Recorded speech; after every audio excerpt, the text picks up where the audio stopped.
لیکن اس سے پورے پاکستان کے اندر کس طرح کا ریئیکشن آئے گا اس کے بارے میں شاید خود عمران خان صاحب بھی نہیں جانتے اور حکومت کو بھی آئیڈیا نہیں ہے کہ وہ کس طرح کا ریئیکشن ہوگا۔ اب لیڈرشپ کی گرفتاری سے اگلے مرحلے میں عمران خان صاحب کے پاس کارکنوں کی قلت ہو جائے گی، ایسا نہیں ہوگا۔ مجھے ایسا لگتا ہے کہ زیادہ بڑی تعداد میں نوجوان نکلیں گے، زیادہ بڑی تعداد میں لوگ آئیں گے، کیونکہ آنے والے دنوں میں خوف ٹوٹتا جائے گا۔ آج شاہ محمود قریشی نے، اسد عمر نے، باقی لوگوں نے ہنستے ہنستے گرفتاری دی ہے۔ کل آپ یہ مناظر جو ہے وہ پشاور کے اندر دیکھ لیں گے، منڈی میں دیکھ لیں گے، گجرانوالہ میں دیکھ لیں گے، ساہیوال میں دیکھ لیں گے، سرگودا میں دیکھ لیں گے، میاں والی میں دیکھ لیں گے، ڈی جی خان میں دیکھ لیں گے۔ اب پنجاب کے اندر آپ کو جگہ جگہ، پھر کراچی کے اندر بھی آپ الٹیمیٹلی یہ چیزیں دیکھیں گے۔ تو جیسے جیسے وقت آگے بڑھتا جائے گا آپ کو یہ مناظر ہر شہر کے اندر سے نظر آئیں گے، اور روزانہ کی بنیاد پہ ہر شہر کے اندر ایک بہت بڑا ایک کوریج بنے گا سوشل میڈیا کے اوپر۔ پاکستان کا میڈیا تو آپ کو پتا ہے زیادہ تر پی ڈی ایم کا حمایتی ہے، 95% میڈیا۔ وہ یہ کوشش کریں گے کہ ان چیزوں کو کم دکھایا جائے۔ اسٹیبلشمنٹ میڈیا کو کنٹرول کرے گی جیسا کہ وہ ہمیشہ سے کرتے ہیں، حکومت میڈیا کو لالچیں دے گی۔ اور آج حکومت نے ایک پینترا چلا تھا، اور وہ یہ تھا کہ 8 بندوں کو لا کر بٹھا دیا شہباز شریف صاحب نے اپنے ساتھ، یعنی پوری کی پوری پی ڈی ایم آ کر بیٹھ گئی پریس کانفرنس کرنے کے لیے کہ ہم بچت کرنے جا رہے ہیں۔ شہباز شریف صاحب نے اناؤنسمنٹس کیا کی، کیا کرنے آئے تھے اور کر کے کیا چلے گئے، ذرا یہ بھی آپ سن لیں۔ شہباز شریف صاحب نے اناؤنس کیا کہ آئی ایم ایف معاہدے کے نتیجے میں ملک میں مزید مہنگائی ہوگی۔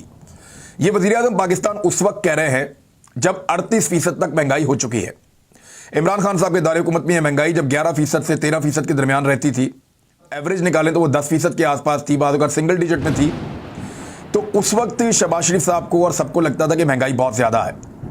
آج 38% تک مہنگائی پہنچنے کے بعد وزیر اعظم پاکستان یہ اناؤنس کر رہے ہیں کہ آئی ایم ایف معاہدے کے نتیجے میں ملک میں مزید مہنگائی ہوگی۔ معاہدہ کیا کس نے؟ اسحاق ڈار نے اور مفتاح اسماعیل نے۔ وزیر اعظم نے کہا کہ ملک میں ابھی مزید مہنگائی ہوگی، یہ جتنی ہوئی ہے نا یہ کافی نہیں ہے۔ اسحاق ڈار سے سوال کیا گیا کہ کیا 28 فروری کو، آخری دن ہوتا ہے سال کا، یہ مہینے کا، 28 فروری کو دوبارہ پیٹرولیم مصنوعات کی قیمتیں بڑھیں گی؟ تو ڈار صاحب نے کہا میں ابھی کچھ کہہ نہیں سکتا۔ وہ کہہ سکتے تھے کہ نہیں بڑھے گی، لیکن ان کی نیت ٹھیک نہیں لگتی۔ یہ ایسا لگتا ہے کہ بار بار پیٹرولیم مصنوعات کی قیمتیں بڑھائیں گے، عوام کی جیب پہ دن رات ڈاکے ڈالیں گے اور ڈاکہ ڈالنے سے باز نہیں آئیں گے۔ وفاقی وزراء اور معاونین خصوصی اور باقی لوگوں کے ساتھ پریس کانفرنس کی شہباز شریف صاحب نے۔ انہوں نے کہا جی 75 سالوں میں جو امیر طبقہ ہے پاکستان کا، انہوں نے قربانی نہیں دی، مگر اب انہیں قربانی دینی پڑے گی۔ انشاءاللہ ہم اجتماعی کوشش سے پاکستان کو مشکلات سے اچھی چیزیں شہباز شریف صاحب نے کی ہیں۔ دیکھیں، ایک تو ہر چیز بری نہیں ہوتی گورنمنٹ کی، کچھ چیزیں انہوں نے اچھی کی ہیں۔ انہوں نے کہا جی کہ اب تنخواہیں اور مراد جو ہیں ہم اپنی کیبنٹ کو اب نہیں دیں گے، کچھ گاڑیاں انہوں نے کہا آفیسر سے واپس لے لیں گے، کچھ انہوں نے کہا کہ اخراجات اپنے کم کر رہے ہیں، 1 ڈش کی پابندی کریں گے۔ عمران خان صاحب تو وہ بھی نہیں کھلاتے تھے ویسے، تو انہوں نے کہا جی کہ اب چائے اور بسکٹ اور اس طرح کی چیزیں انہوں نے کہیں۔ یہ چیزیں اچھی ہیں۔ سرکاری زمینیں جو ہیں کچھ ان کو بیچا جائے گا، جو چیزیں اچھی ہیں وہ اچھی ہیں۔ بڑی اور لگژری گاڑیوں کا استعمال نہیں ہوگا، لیکن کیا پریکٹیکلی شہباز شریف سٹیٹس کو توڑ پائیں گے؟ کیونکہ شہباز شریف کے دونوں طرف جو لوگ بیٹھے ہوئے تھے وہ سٹیٹس کو ہیں، اور پاکستان کی جو اسٹیبلشمنٹ ہے وہ پاکستان کا سب سے بڑا سٹیٹس کو ہے۔ دیکھیے نا، سب سے بڑے بڑے گولف کورٹ وہ کس کے پاس ہیں؟ سب سے بڑے بڑے جو پولو گراؤنڈز ہیں وہ کس کے پاس ہیں؟ اگر یہی پولو گراؤنڈز اور یہ گولف کورس اگر پرائیویٹ کمپنیز کو دے دیے جائیں اور اوپن کر دیے جائیں سب کے کھیلنے کے لیے، اور وہاں پہ اچھے کلبز بنا دیے جائیں، تو وہاں سے روزانہ کے حساب سے کروڑوں روپیہ ریونیو اکٹھا ہو سکتا ہے، اور گورنمنٹ ان سے بہت پیسہ کما سکتی ہے۔ لیکن چند بڑے طاقتور لوگوں اور اسٹیبلشمنٹ کے کرتا دھرتاؤں کے لیے یہ سارے کلبز جو ہیں یہ مختص کر دیے گئے ہیں۔ ابھی یہاں پہ میں گیا ہوا تھا سوات میں، تو وہاں معلوم جبہ میں مجھے بتایا کہ ایک بڑے سینئر آفیسر ہیں اسٹیبلشمنٹ کے، وہ تھوڑے دن پہلے یہ جو اسکیئنگ کا مقابلہ ہو رہا تھا یہ دیکھنے کے لیے آئے۔ تو انہوں نے کہا ایک آفیسر کو خوش کرنے کے لیے اتنی بڑی تعداد میں لوگ ساتھ آئے کہ ہم حیران ہو گئے، اور ان کے لیے ساتھ بڑے بڑے بہت جدید قسم کا نظام، مشینیں۔ کہتے ایک آدمی کے ایک دن کے انجوائمنٹ کے لیے جو خرچہ کیا گیا ہے آپ اس کا اندازہ نہیں کر سکتے۔ یہ مجھے وہاں پہ لوور سٹاف کے لوگوں نے بتایا جو وہاں موجود تھا۔ انہوں نے کہا سر ہم غریب لوگ ہیں، ہمارا غریب ملک ہے، اب لوگوں میں شعور آ گیا نا، لوگ سوالات اٹھاتے ہیں۔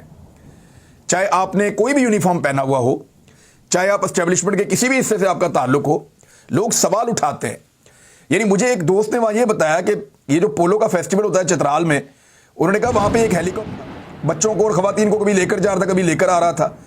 تو اس قسم کی چیزیں جو پاکستان میں ہو رہی ہیں یہ بڑا انفارچونیٹ ہے, بڑی زیادتی ہے. پاکستان کے وسائل کے اوپر کچھ لوگ اور ان کے خاندان عیاشیاں کرتے ہیں. یہ بڑے بڑے جو پولو گراؤنڈز ہیں, یہ بڑے بڑے جو کلبز ہیں, یہ بڑی بڑی جو محفلیں لگتی ہے جہاں پہ, یہ عوام کے ٹیکس کا پیسہ ہے. شاید عوام نے کبھی ان جگہوں کو دیکھا بھی نہ ہو. تو شہباز شریف صاحب اگر یہ سب ختم کر سکتے ہیں تو کریں. عمران خان صاحب نے کچھ چیزیں شروع کی تھیں, اس پہ ان کا مذاق اڑایا گیا. اب شہباز شریف صاحب کہہ رہے ہیں لگژری گاڑیاں ہم بیچ دیں گے. عمران خان صاحب نے یہ کیا, ان کا مذاق اڑایا گیا. تو آج دیکھتے ہیں کہ شہباز شریف صاحب یہ کر رہے ہیں. اس وقت بھی میں نے کہا تھا کہ یہ کام ٹھیک ہے کرنے کا, اگر شہباز شریف صاحب یہ کر پائیں تو اس وقت بھی. لیکن جو اصل ڈاکہ پڑا ہے وہ تو 1100 ارب کا ہے. یہ سارا کچھ کرنے کے بعد اس سے کتنے پیسے بچ جائیں گے؟ شہباز شریف کا کلیم ہے کوئی 100 ارب 200 ارب بچ جائے گا سال کا.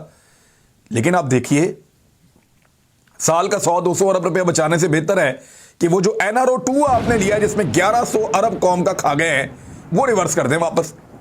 وہ 1100 ارب روپیہ پاکستانیوں کو ریکور کر کے دے دیں.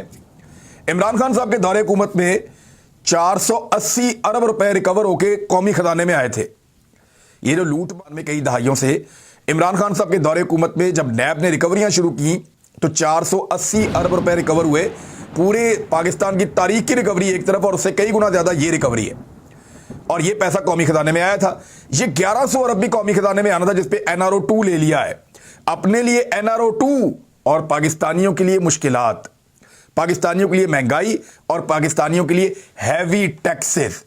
یہ شہباز شریف صاحب نے کوشش کی کہ وہ ایک پریس کانفرنس کرے اور اس پریس کانفرنس کے ذریعے سے جو عمران خان صاحب کو کوریج مل رہی ہے کو کم کیا جائے. لیکن میں حیران ہو گیا. یعنی عمران خان صاحب کا جو جیل بھرو تحریک ہے اس کی کوریج کو کم کرنے کے لیے اپنے 8 بندے لے کے آ کے شہباز شریف صاحب بیٹھ گئے. 100 بندہ ٹوٹل شہباز شریف کو پی ٹی وی پہ نہیں دیکھ رہا تھا. 90 میں جا کے شہباز شریف صاحب کی بریکیں لگی ہوئی تھی.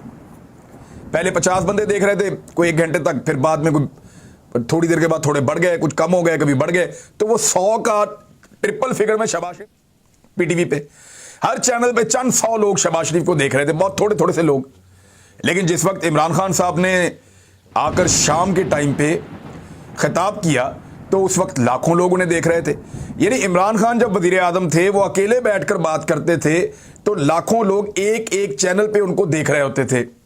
یہاں شہباز شریف صاحب وزیر اعظم ہیں اور وہ اپنی پوری پی ڈی ایم کی اتحادی جماعتوں کو ساتھ لے کر بیٹھتے ہیں اور ان کو دیکھتے کتنے لوگ ہیں؟ بہت تھوڑے سے لوگ.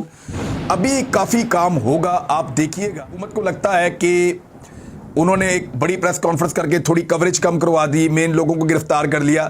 ابھی بہت سارے سرپرائز آئیں گے.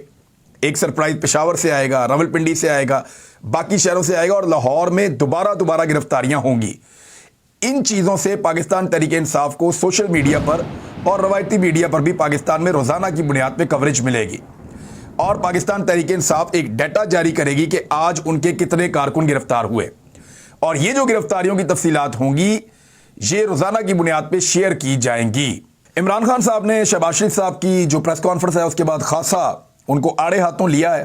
وہ جو کچھ بھی انہوں نے کہا وہ پھر اس پہ ہم بات کر لیں گے. لیکن ایک بات جو عمران خان صاحب کی جو انہوں نے بڑے عزم کے ساتھ کہی, اور انہوں نے کہا کہ میں اب نہیں چھوڑوں گا, اور میں یہ اپنے اللہ کو گواہ بنا کے یہ وعدہ کرتا ہوں آج, اور آپ سب سے میرا یہ وعدہ ہے کہ میری اگر زندگی رہی تو اب جو لوگ ظلم کریں گے, 25 مئی کو ظلم کرنے والے تو بچ گئے تھے کسی نہ کسی طریقے سے, ویسے بھی جنہوں نے ان سے ظلم کروایا تھا انہوں نے ان کو سپورٹ کیا اور ان کو فیسیلیٹیٹ کیا اور ان کو بچانے کی کوشش کی. لیکن عمران خان کا کہنا تھا کہ حکومت تو پاکستان تحریک انصاف کی آ رہی ہے, اور جب پاکستان تحریک انصاف کی حکومت آئے گی تو اب آپ سب کو کٹہرے کے اندر لے کے آؤں گا, کسی کو نہیں چھوڑوں گا, یہ میرا آپ سے وعدہ ہے. یہ عمران خان صاحب نے کہا ہے, اور یہ کام عمران خان صاحب کو پہلے بھی کرنا چاہیے تھا. لیکن کیونکہ پرویز الہی تھے وزیر اعلیٰ پنجاب اور مونس الہی تھے, وہ بیوروکریسی کے ساتھ اور اسٹیبلشمنٹ کے ساتھ بنا کر رکھنا چاہتے ہیں اور بڑی کمزور پچ پر رہتے ہیں, لہذا انہوں نے کسی بھی قسم کا مقابلہ کرنا مناسب نہیں سمجھا, اور پاکستان تحریک انصاف کہنے کے باوجود انہوں نے ان افسران کے خلاف کوئی ایکشن نہیں لیا. اب عمران خان صاحب نے کہا ہے تو امید کی جا سکتی ہے کہ آئندہ ایسے لوگوں کے خلاف ایکشن ہوگا, کیونکہ جب تک ایک مرتبہ ایکشن نہیں ہوگا نا. شہباز شریف صاحب جب پاکستان سے باہر گئے تو واپس آ کے انہوں نے سب سے پہلے آیا تھا ایسے آفیسرز کو.